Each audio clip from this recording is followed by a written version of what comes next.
A traffic stop today ended with a Radcliff police officer in the hospital and a car crashing into part of a building. WDRB's Monica Harkins tells us that the officer was dragged by the car and police say a 17-year-old was behind the wheel. Monica? Gil and Fallon, this is where the crash ended, here at the Southland Bingo parking lot on Centennial Avenue, just off US 31W. You can see here where the remnants of the crash are.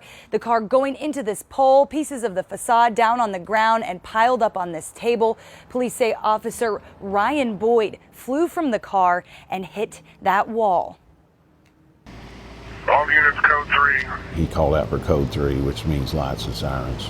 Centennial. Radcliff police officer Ryan Boyd pulled over a 17-year-old for speeding Monday night around 11:15. A few minutes later, he was calling for help. It's disturbing when you hear an officer that's calling out in distress. Police Chief Jeff Cross says the teen wasn't cooperating, and Officer Boyd reached into the car to try to get the keys out of the ignition. That's when police say the teen hit the gas pedal and crossed US 31W, a major highway, with Officer Boyd dragging alongside. When you think about him hanging on in that car, half in it, half out of it, with the door open, and they went across 31W there against the red light,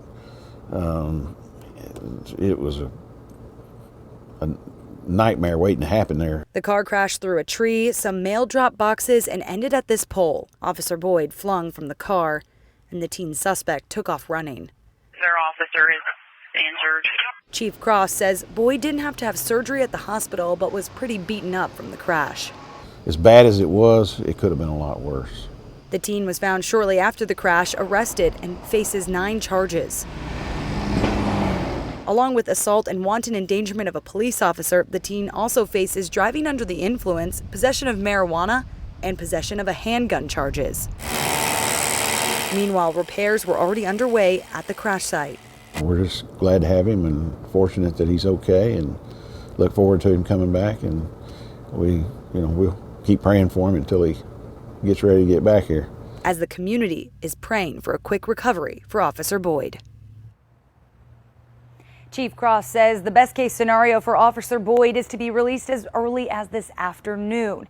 Hopefully that is the case. The community is still praying for his recovery. His wife is also there with him in the hospital. Fallon, Officer Boyd did capture body camera footage of this crash, but Radcliff Police says it won't be released because the driver is a minor. But my goodness, such a scary situation for that officer today. Monica, thank you.